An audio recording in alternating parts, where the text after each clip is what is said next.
In a world where blue boxes that say Girsan populate themselves on the couch of destiny, or couch of review, call it what you wish. How you guys doing? Joe here, and in today's video, we are taking a look at a Girsan. This is not one that was sent to me. This is actually one that walked into my store. Wonder what the name of the store is. So hard to tell these days.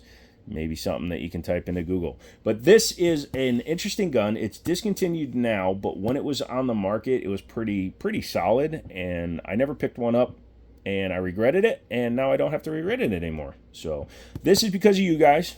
By hitting the like button, subscribe, leaving comments, and your super chats and thanks and all that stuff, I was able to buy this thing, and we can keep it for the channel, so it's going up on the 2025 rebuild wall. I should do a full walkthrough to describe what's on the wall. We'll do that maybe next month. But inside this blue box, it's a blue box, lollipop, is a gun. Holy crap, go figure. Girsan uses a very similar box for many guns. It's actually economics and savings via economics, so I approve of that. But inside you have a gun. Let's go ahead and clear it. Yep, looks clear to me. We're going to set it down right here. Take a look at the box real quick. He brought me the box. I didn't expect it. No manual, but it's got everything else. It's got its pipe cleaner, or it's a barrel cleaner. It's got its gun lock. Had the gun back in the day, and a lot of Girsans still today only ship with one mag. That is fine. I like the closed-celled foam they use. Has lots of cutouts that you can take out. So like if you're going to put things in there, pop these out. That's for a speed loader. That's for a spare mag. That's for a bottle of oil. So yeah, you can load these boxes up with all kinds of cool stuff. We'll sit it right down there next to the sign of indeterminate nameage that you should probably Google. Let's get back to the firearm. This is it's honestly a pretty cool gun. Let me grab one thing real quick. So let's go ahead and go over this. Sorry, I had to grab another gun. Yeah, he said that. But this is the Girsan Regard Gen4 Sport. So this is kind of like what a upgraded Beretta would have been without actually paying that kind of money. Although these were not cheap when they first came out. These things were like nearly $700, which was putting them in the same range as a Beretta, like a 92X or the RDX back in the day. Has the 4.6-inch barrel. I believe that's a 4.6. It might be. Actually, that's the 5-inch barrel. Excuse me. This is the 5-inch barrel gun. But this is a pretty solid build on it. You get a lot of options for the money you were spending. You were basically buying the Elite series from Girsan. So it had things like the see-through mag with the see-through grips, so you can see how many rounds are in it. I am partial to blue grips, so I have no reason to change these at all. That's awesome. Came with a slightly extended mag release. Berettas, normally they have a round one, and even the Taurus, and even these normally have just a round one. You can see they fitted a square peg top on it. Nice. Has the extended slide lock slide release, and the takedown that looks like it's tilted, but it's actually a mini ledge. Although, if you hold the gun with your finger on both sides, you can accidentally activate the takedown, so that'll come in handy later. Front and rear slide serrations, and they're actually usable slide serrations, which is interesting. And it does have a full rail, so if you wish, you can definitely run your lights, lasers, and bazookas. And even though it is a Beretta style, it's almost flush with the end. That's pretty damn impressive. I like that. Has the safety decocker on the slide, just like a regular Beretta. Has the Beretta's competition style hammer, or in 1911 worlds we call them commander style. Has a slightly different trigger profile. It is still curved, but it looks thinner. Feels pretty solid. Has a beaver tail-ish. It's just a rear block so that you don't get hammer bite. If you're a KFC champion and a gravy seal, you won't get bit as hard. Has dovetailed sights front and rear, which is really positive. That means that you can swap this thing out for fiber optic sights, or even like a rear plate with a high rise front if you want to co-witness, depending on the optics you have. And again, having the pick rail allows you to use this for lights, lasers, bazookas. Big trigger guard. It's something the Taurus, the Berettas, the Taurus, and the Girsan all do. Allows you to have lots of room in there for your gloved hands. Has finger grooves on this model. I'm not a big fan of the finger grooves on a metal gun because it's harder to eliminate them. I would have to thin out the grip probably too much for my taste. Just wanted to break out the T-Sauce just to show you if the 1911 had been designed from 1911 as a double stack. These two would be head-to-head dead nuts competitors because these are both 5-inch guns, double stack, 9mm with, yeah, that's about where they end because it's a single action. Plus, I just like showing this off. Did you see the range video? It's been my best performing range video so far.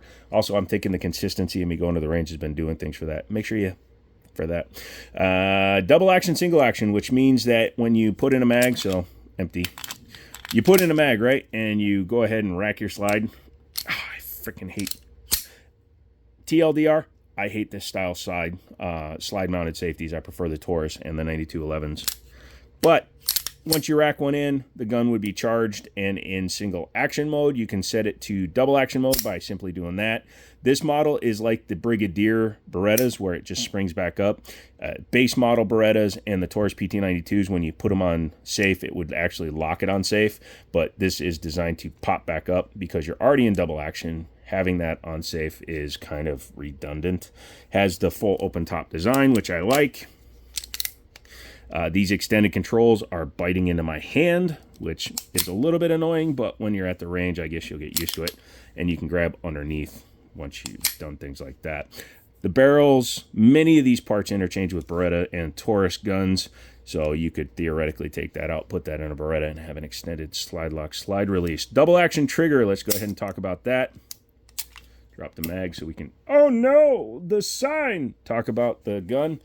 Double action is very heavy. Probably about 10, I'm using my finger gauge here. Probably close to about 9 pounds. I'd say just a touch over. The single action, very short. You can see just like Beretta and Taurus. Comes back, wall, breaks. Very close to probably a 5-pound trigger. So very usable for a carry gun. Honestly, if this had the standard style safety, I would carry it cocked and locked and just flip it up. But because it's designed to decock the gun and then go back onto fire, I would carry it in double action for the first shot.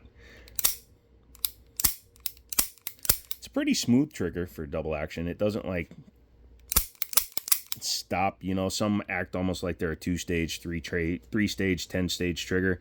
This thing just kind of pull and go. It's not Langdon Tactical, and it's definitely not like Beretta M9A3A4, but for a cheaper gun, it's pretty damn solid. And again, these slide lock, slide releases are usable, so if you want to press check it, although freaking coming over the top is so hard with a Beretta style gun because of the exposed barrel. Yeah. What do you say we take her apart? Okay, we're going to Jet Li it and do this and do that, because you don't actually have to touch things.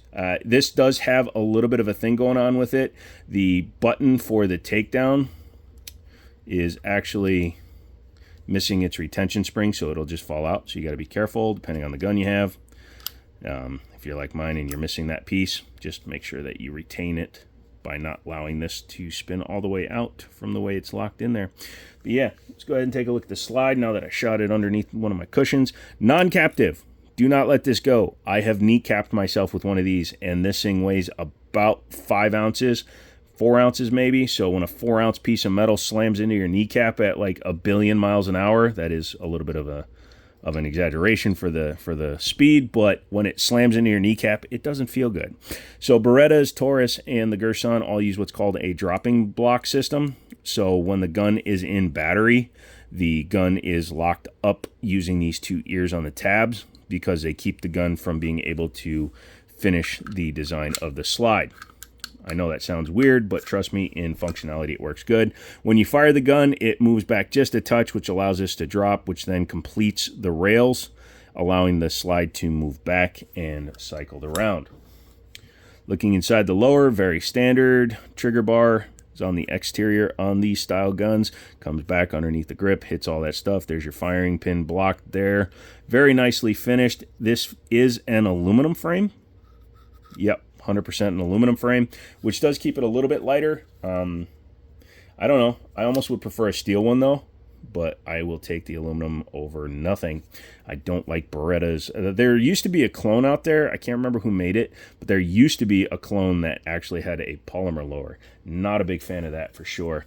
The finish on the inside is pretty solid, and again, very interchangeable with Beretta parts. I've never tried to put this one on a Beretta or one of these on a Beretta. I'm not sure if the slide will interchange, but if they did, that would be kind of interesting and cool. Go ahead and put this back in. Another reason why these are cool to have is because of the way the lockup system works on this gun. It makes it an incredibly good suppressor host. So make sure we get that locked into the right position. Take your guide rod and your spring. This is both a bane and a good thing because you can adjust this. You can change your spring rates. Springs are springs. They don't care what they're in, as long as you get one of the correct weight. So if you're firing a gun, you're having some firing issues, timing issues, things like that, without a captive guide rod, you can change up the spring rates. You can also put things like short stroke buffers in here and have a much faster cycling handgun if you decide to try to use one of these in competition. Reassembly is exactly the opposite. This should click on its own, and it did. So as you can see, the lockup comes back.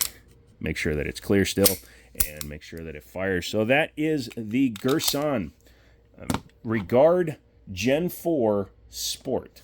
Interesting gun. Never expected to see another one. I actually saw this particular gun from the guy I bought it from like 2 months ago, and he decided to finally part with it. So I'm happy to have it. I'm glad to have it in the collection.